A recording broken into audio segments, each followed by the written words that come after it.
severe crisis, probably the worst crisis ever for this relationship. Canada et l'Inde en pleine crise diplomatique majeure. À l'origine de ce bras de fer, l'assassinat de Hardeep Singh Nijjar. L'homme militait pour la création d'un État sikh indépendant, le Khalistan. Pour le Premier ministre, tout indique que l'Inde a commandité cet assassinat. Between agents of the government of India and the killing of a Canadian citizen, Hardeep Singh Nijjar. Des messages interceptés et des messages d'écoute électronique. India has rejected allegations by Canada and calling the accusations absurd and motivated. It's an unacceptable violation of our sovereignty.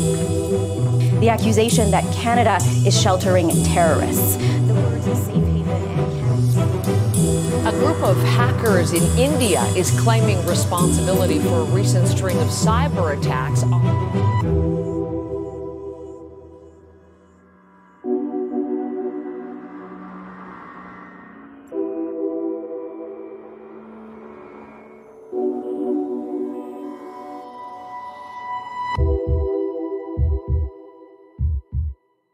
Chers amis, bonjour et quel bonheur de vous retrouver. Depuis quelques mois, on assiste entre le Canada et l'Inde à rien de moins qu'un effondrement presque total des relations.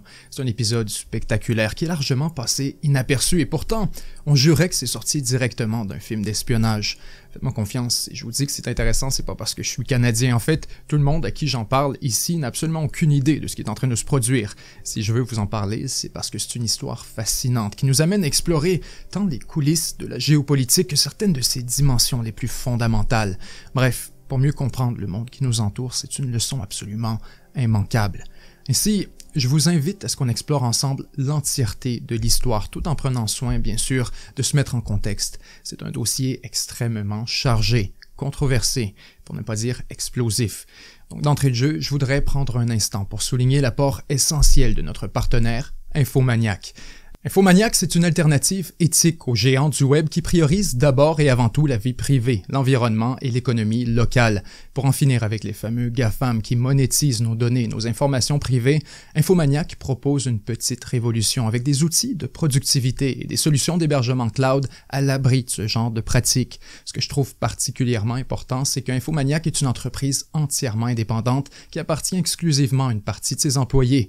La mission d'Infomaniac, c'est de développer une solution complète et robuste, sans faire de compromis sur la responsabilité ou les principes.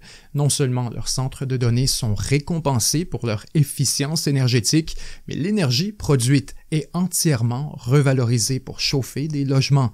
On est ici loin du greenwashing. L'entreprise va jusqu'à construire ses propres centrales solaires, avec l'ambition de produire autant d'énergie qu'elle en consomme. En attendant, elle utilise exclusivement de l'énergie renouvelable.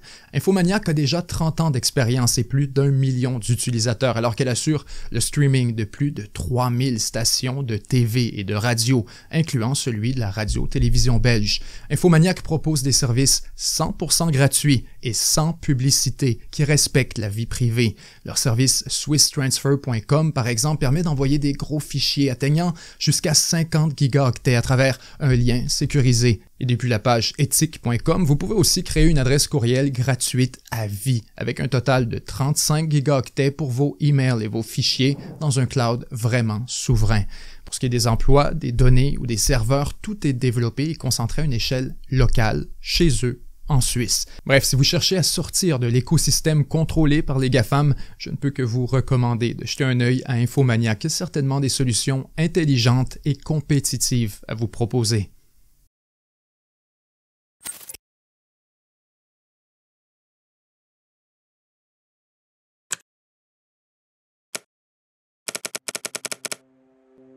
Notre histoire débute au pied des montagnes de l'Himalaya, dans une région qu'on appelle le Pendjab. Situé au carrefour de l'islam, du bouddhisme et de l'hindouisme, le Pendjab a été exposé à de nombreuses influences religieuses au fil des siècles, et ces influences ont créé dans la région une riche culture spirituelle. C'est dans ce contexte unique qu'on assiste autour du 15e siècle à la naissance d'une nouvelle religion, le sikhisme. Aujourd'hui 5e religion la plus pratiquée dans le monde, le sikhisme est axé sur les principes tels que la bonté, l'égalité et le rejet des rituels excessifs. Les Sikhs croient en un Dieu unique, ils croient que lui et la création sont une et la même chose. Les Sikhs souhaitent mener une vie pure, sans corruption, en recherchant la vérité à travers la méditation et la prière. Rapidement, les Sikhs forment une identité religieuse et culturelle distincte et des conflits émergent avec les musulmans qui sont alors majoritaires dans la région. La répression contre les Sikhs est sanglante. Pour se défendre, ils forment un ordre chevaleresque et deviennent des guerriers redoutables. Bientôt, ils contrôlent un territoire considérable qu'on appellera l'Empire Sikh.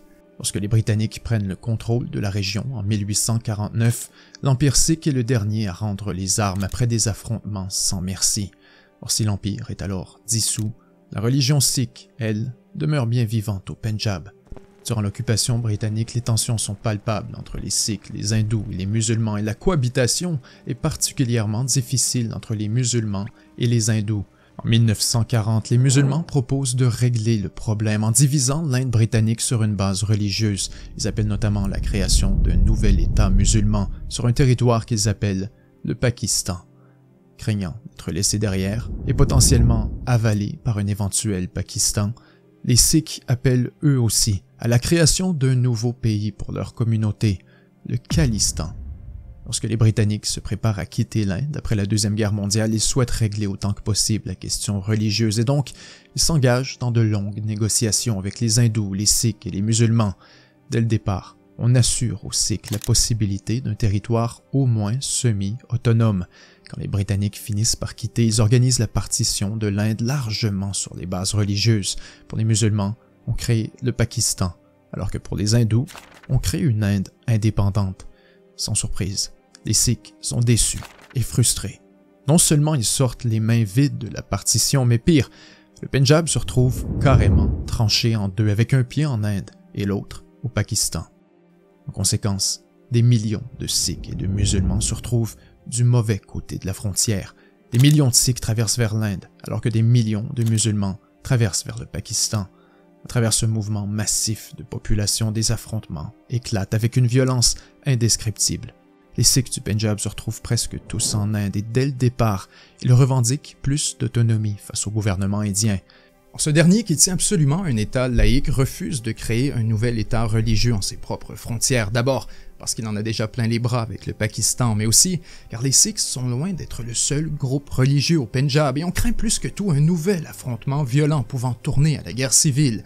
Encore plus, l'Inde a pour position que les frontières du Khalistan ne sont que vaguement définies, que les Sikhs n'y sont pas majoritaires et qu'un nouvel État sur la frontière pourrait très bien s'aligner avec le Pakistan, ce qui est absolument hors de question.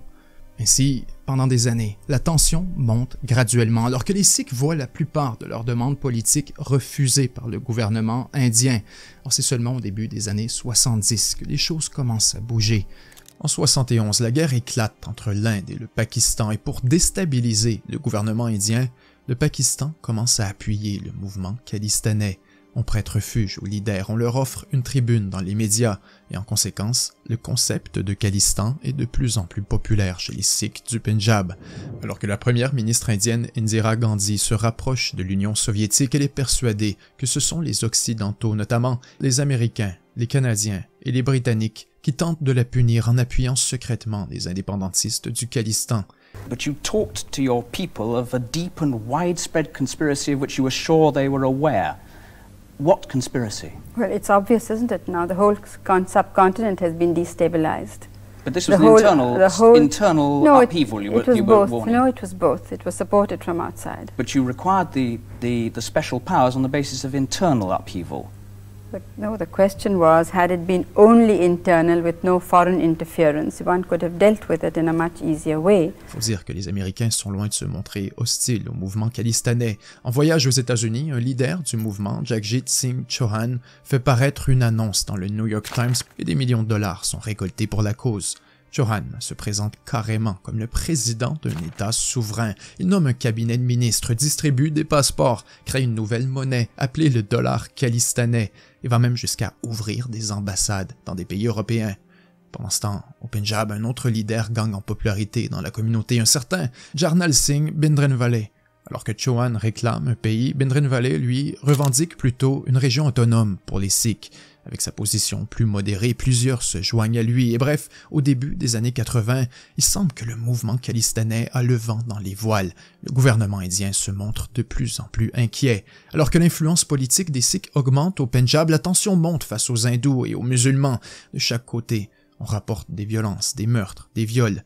Chez les Sikhs, certains militants qui participent aux violences ont l'habitude de battre en retraite jusqu'à un lieu sacré qu'ils savent hors limite pour la police, le Temple d'Or.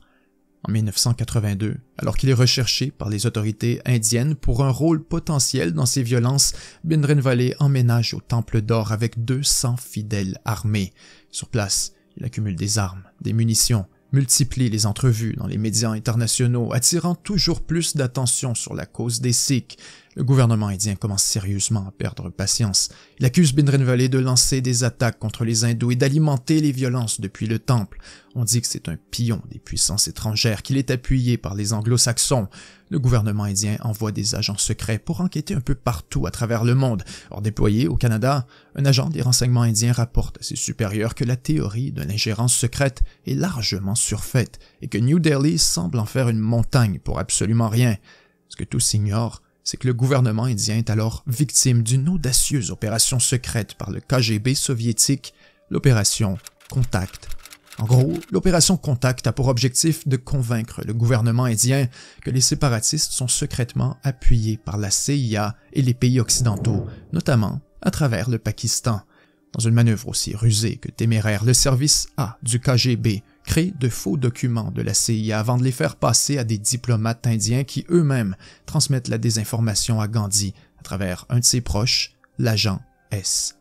Rapidement, les Soviétiques observent avec enthousiasme que leur plan fonctionne à merveille. Le gouvernement indien voit de plus en plus la question sikh à travers le prisme de l'ingérence étrangère. Les violences entre les Sikhs et les autorités sont à la hausse, les armes affluent depuis le Pakistan et bientôt, Gandhi estime qu'il est temps d'adopter la ligne dure. Juin 1984, la première ministre indienne donne un des ordres les plus controversés de l'histoire quand elle ordonne le lancement de l'opération Blue Star. L'armée indienne prend d'assaut le Temple d'Or ainsi que des centaines de sites symboliques et sacrés de la religion sikh. Les affrontements entre les autorités et les militants durent pendant des jours. L'armée indienne emploie des armes lourdes, de l'artillerie, des chars. L'opération se transforme en véritable bain de sang. Quand la poussière retombe enfin, on rapporte des centaines, sinon des milliers de morts chez les Sikhs. Beaucoup de militants, mais aussi de civils, qui étaient simplement réunis au Temple d'Or pour une fête religieuse.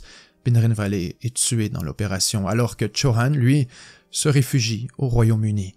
Dans une entrevue à la BBC, on lui demande s'il souhaite réellement la chute du gouvernement Gandhi.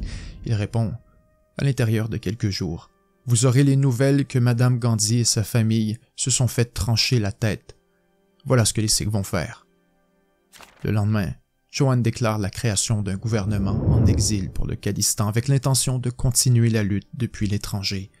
En Inde, dans la foulée de l'opération Blue Star, la tension est absolument palpable. Les Sikhs sont en colère et jurent vengeance pour ceux qu'ils appellent les martyrs du Temple d'Or. Craignant un assassinat, les renseignements indiens ordonnent qu'on remplace les gardes du corps sikh de Indira Gandhi, alors qu'on doute de leur loyauté. Mais quand elle apprend la nouvelle, Gandhi exige qu'on les réintègre, craignant qu'on l'accuse de renforcer la division.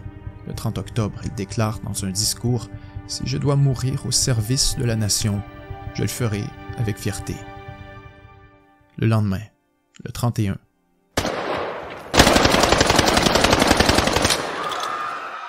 Indira Gandhi est assassinée par 2 de ses gardes du corps sikh dans un événement qui scandalise la nation entière. Immédiatement, la colère contre les Sikhs explose à travers le pays alors que des émeutes éclatent et que des Sikhs sont tués par milliers dans une violence absolument innommable. D'après les sources indépendantes, on déplore de 8 à 17 000 morts. Les autorités indiennes organisent un démantèlement systématique du mouvement khalistanais. Cette fois, il semble que le point de non-retour a été franchi.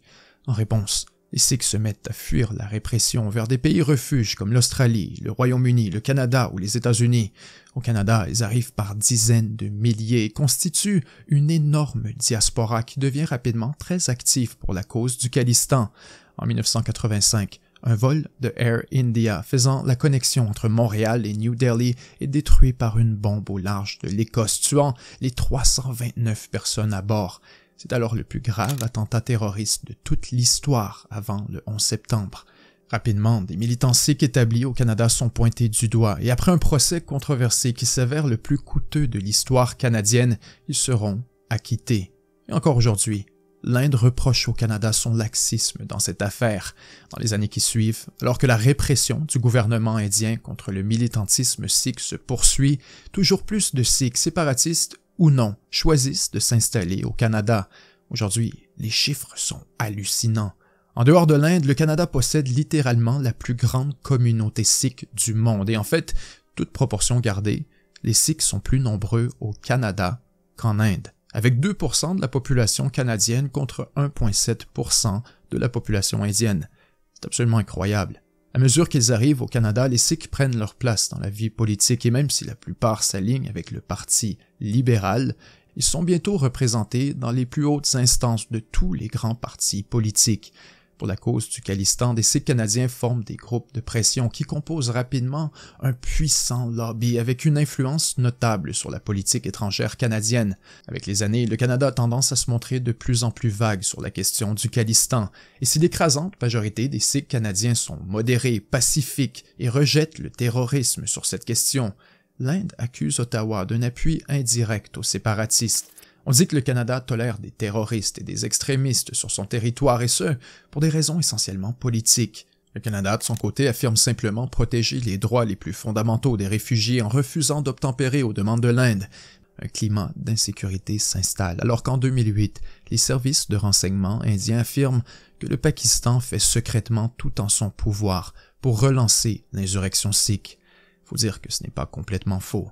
À ce moment, le Pakistan appuie plusieurs groupes avec l'intention de morceler et de balkaniser le territoire indien, notamment à travers l'opération Tupac, une opération toujours active aujourd'hui. Les services secrets pakistanais s'en remettent aux actions clandestines et à la subversion afin de détruire l'Inde depuis l'intérieur. Le plan est simple. Instiguer des tensions politico-religieuses dans la région de la frontière en alimentant le terrorisme et le séparatisme. C'est la fameuse doctrine militaire du Pakistan intitulée « Saigner l'Inde par 1000 coupures ». En Inde, on assiste ainsi à l'émergence d'un nouveau leader, un certain Narendra Modi. Modi est un nationaliste hindou convaincu. Et en 2014, il devient premier ministre de l'Inde avec une position très ferme sur les enjeux de sécurité. Pour lui, le terrorisme khalistanais sponsorisé depuis l'étranger est une menace à la sécurité nationale. Pour certains, il exagère la menace afin de mobiliser l'électorat nationaliste. Or pour d'autres, il existe bel et bien une résurgence dans la mouvance séparatiste et avec l'arrivée de Modi, les services de renseignement indiens obtiennent des ressources considérables pour neutraliser le mouvement partout où il se trouve, au Canada notamment. Il semble que les militants pour le Khalistan sont mieux organisés que jamais et le gouvernement indien ne se gêne plus du tout pour critiquer Ottawa. Fin 2015, on assiste à l'arrivée du gouvernement de Justin Trudeau et de son parti libéral, historiquement soutenu par la communauté sikh. Sur le cabinet de Justin Trudeau, on retrouve 4 ministres sikhs, dont 3 sont soupçonnés par l'Inde d'être des sympathisants du mouvement khalistanais. Thank you, Mr. Prime Minister. I am Jahan, an international student from Pakistan, from Punjab region, and it was really great to see so many Punjabis in your cabinet. So, Yes, I have more Sikhs in my cabinet than Modi does.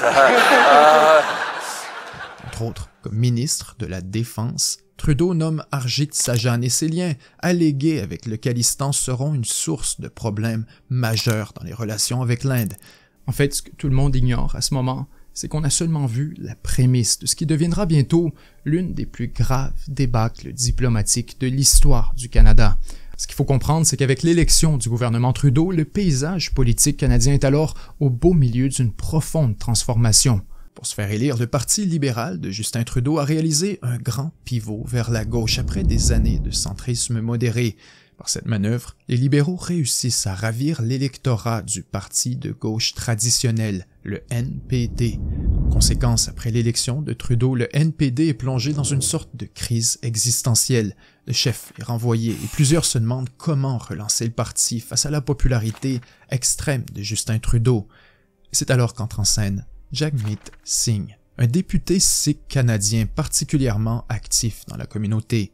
Jagmeet Singh veut devenir chef du NPD et malgré la proximité historique avec les libéraux, plusieurs Sikhs canadiens disent être prêts à changer de parti pour l'appuyer. Singh fait bonne impression, il reçoit un traitement médiatique favorable et bientôt, on dirait presque qu'il vole la vedette à Justin Trudeau. Par son arrivée, Jagmeet Singh présente donc un défi considérable pour les libéraux qui souhaitent bien sûr conserver le vote sikh dans des comtés stratégiques. Soudainement, la question du Khalistan relève presque autant de la politique électorale que de la politique étrangère. Pour le gouvernement indien, Jagmeet Singh est un sympathisant du Khalistan. Depuis des années, il participe à des rassemblements pour la cause de l'indépendance et en fait, en 2013, le gouvernement indien lui a refusé un visa pour visiter le pays, prétextant un agenda insidieux pour perturber le tissu social, ajoutant que quiconque indulgeant directement ou indirectement dans les attaques contre la souveraineté et l'intégrité territoriale de l'Inde ne sont pas le bienvenu. Disons que ça donne le ton. Dans ce contexte, Justin Trudeau pose des gestes de plus en plus flagrants pour se rapprocher de la communauté sikh. Le gouvernement indien estime que Trudeau frôle la provocation lorsqu'il participe à un événement où sont affichés des drapeaux du Khalistan ainsi que des photos de Jarnail Singh Bhindranwale.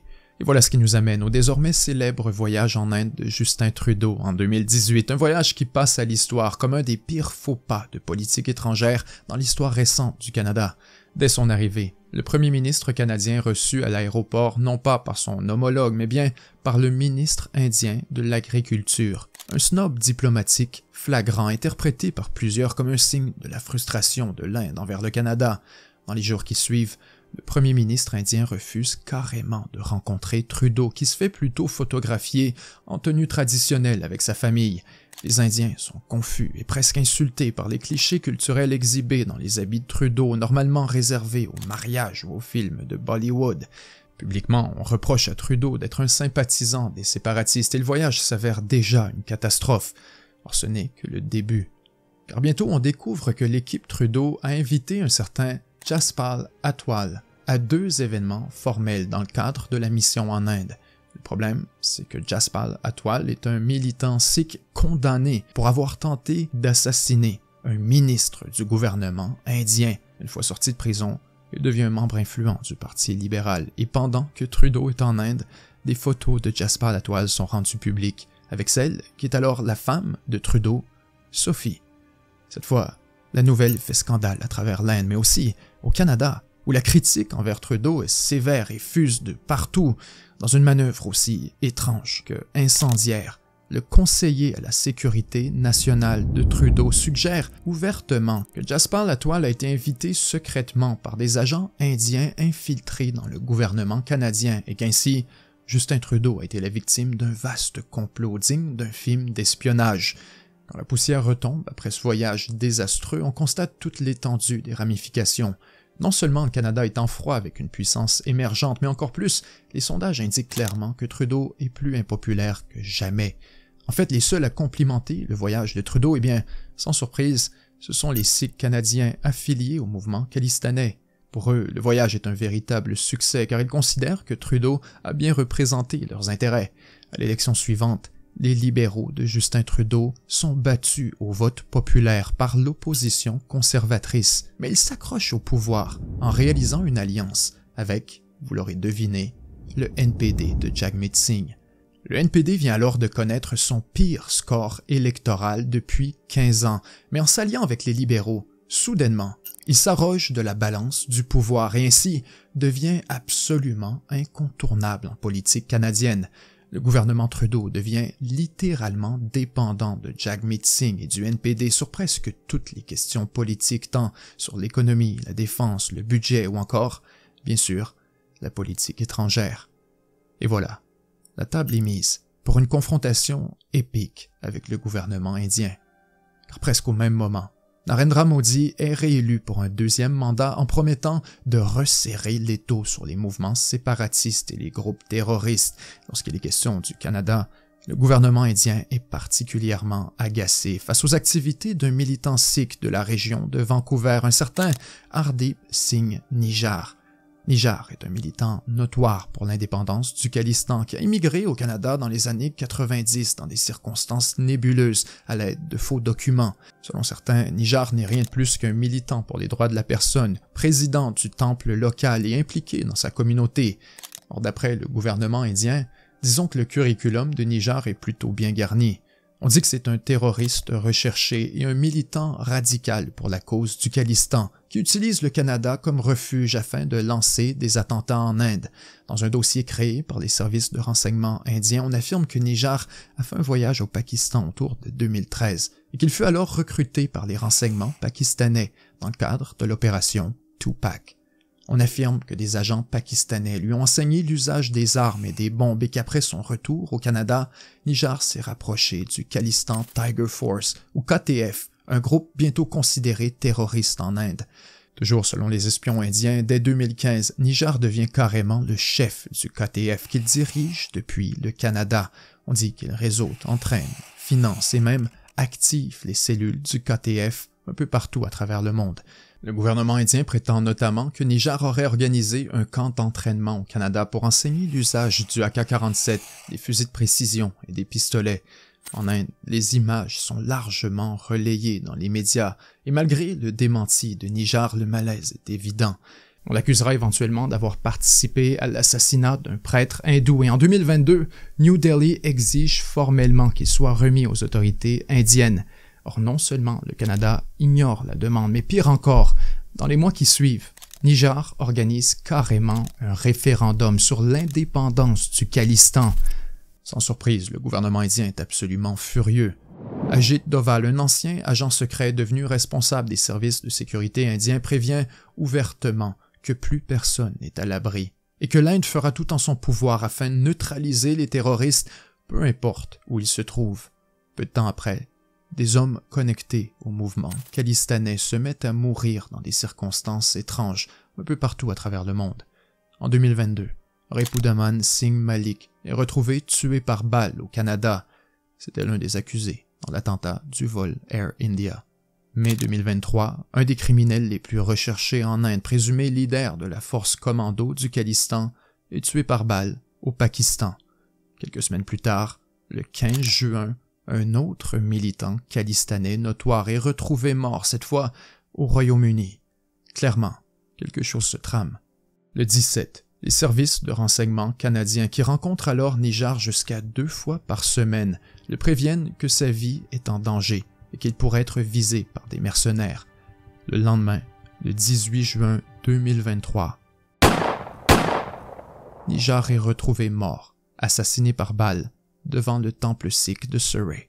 Immédiatement, la communauté sikh du Canada pointe du doigt le gouvernement indien. Pour elle, il est absolument évident qu'on a affaire à un programme international d'assassinat secret commandé directement par l'Inde afin de décapiter le mouvement khalistanais.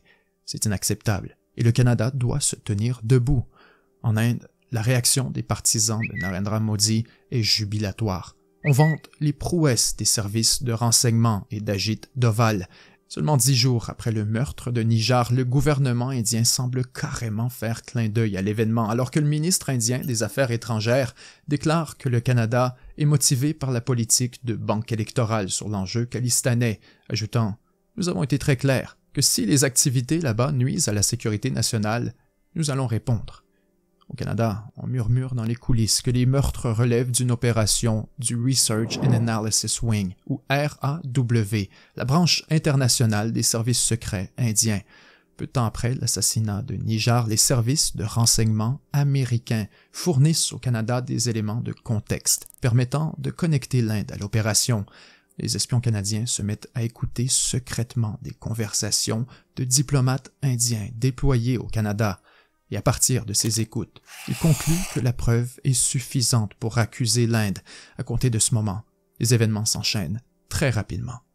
Alors que l'Inde et le Canada sont en négociation depuis des années pour un accord commercial, on apprend avec surprise qu'Ottawa suspend les négociations. Début septembre, les représentants des services de renseignement canadiens se rendent discrètement en Inde pour partager avec le gouvernement indien les preuves recueillies contre lui dans l'affaire Nijar. Seulement quelques jours plus tard, a lieu en Inde le sommet du G20 et dès l'arrivée de Trudeau, le malaise est immanquable. Quand Trudeau demande une rencontre avec Modi, on lui refuse. Et en réponse, Trudeau refuse de se présenter à une réception organisée par le premier ministre indien. Comble de l'embarras à l'issue du G20, l'avion officiel de Trudeau reste en panne et il est forcé d'attendre en Inde plus de 36 heures en attendant qu'on le ramène à Ottawa. Au Canada, les journalistes se préparent déjà à ridiculiser Justin Trudeau pour un nouveau voyage catastrophique. Or, des sources leur indiquent en privé de ne surtout pas sauter aux conclusions, car une annonce est imminente à propos de l'implication indienne dans le meurtre de Nijar. Évidemment, les journalistes se mettent au travail. Le Globe and Mail se prépare à exposer au monde entier les soupçons du gouvernement canadien, et l'épisode qui s'ensuit est tout à fait spectaculaire. L'éditeur du Globe and Mail est contacté par le bureau du premier ministre, qui demande carrément à ce que la publication soit repoussée au moins pour une semaine, en attendant que les agences de renseignement finalisent leur travail. Or, considérant l'énormité de la nouvelle, le Globe and Mail refuse et donne plutôt à Ottawa un jour ou deux, tout au plus. C'est donc le branle-bas de combat. Et à la première occasion, le lundi, Justin Trudeau déclare au Parlement canadien que les agences de renseignement enquêtent sur des allégations crédibles quant à l'implication d'agents indiens dans l'assassinat de Hardeep Singh Nijjar. Today I'm rising to inform the House of an extremely serious matter.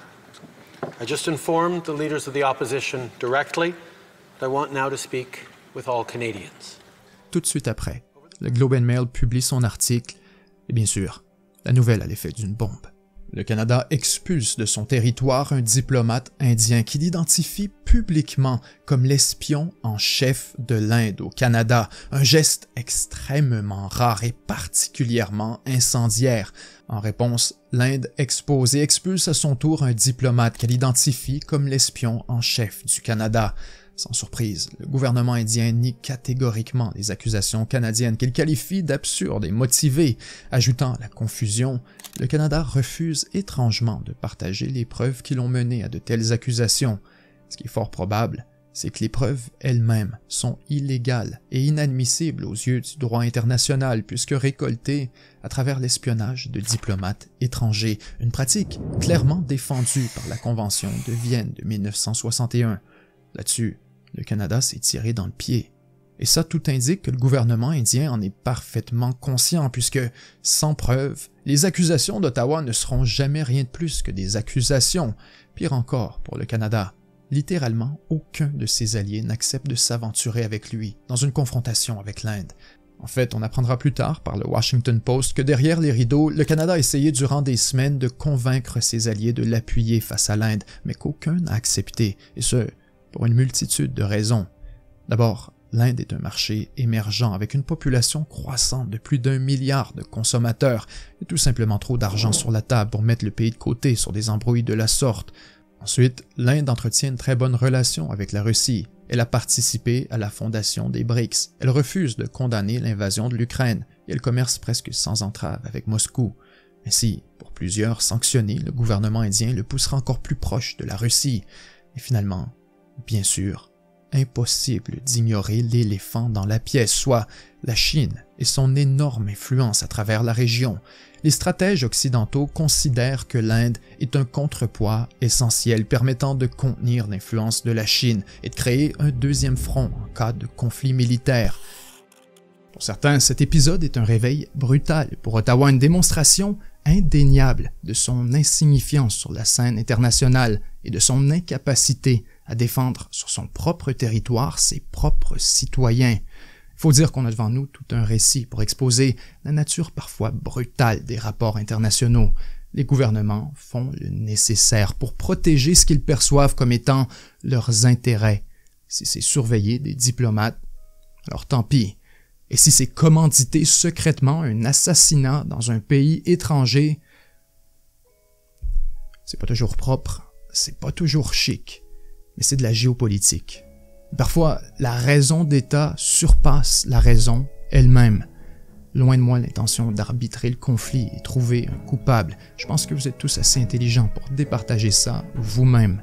Chers amis, si vous pensez que ce genre de contenu est important pour exposer les enjeux complexes ou encore si vous souhaitez tout simplement avoir accès à plus d'1 heure de contenu exclusif par semaine, vous Vous pouvez nous aider à produire 7 jours sur Terre en rejoignant notre communauté privée pour seulement $1 par mois. Chaque semaine, on passe 1 heure ensemble à décrypter l'actualité de la semaine et à répondre aux questions du public. Pour devenir membre, cliquez sur le bouton désigné sous la vidéo ou rendez-vous sur notre site. Finalement, pour en apprendre plus sur les services web éthiques de notre partenaire Infomaniac, rendez-vous au infomaniac.com. C'était Benjamin Tremblay, les 7 jours sur Terre. À très bientôt.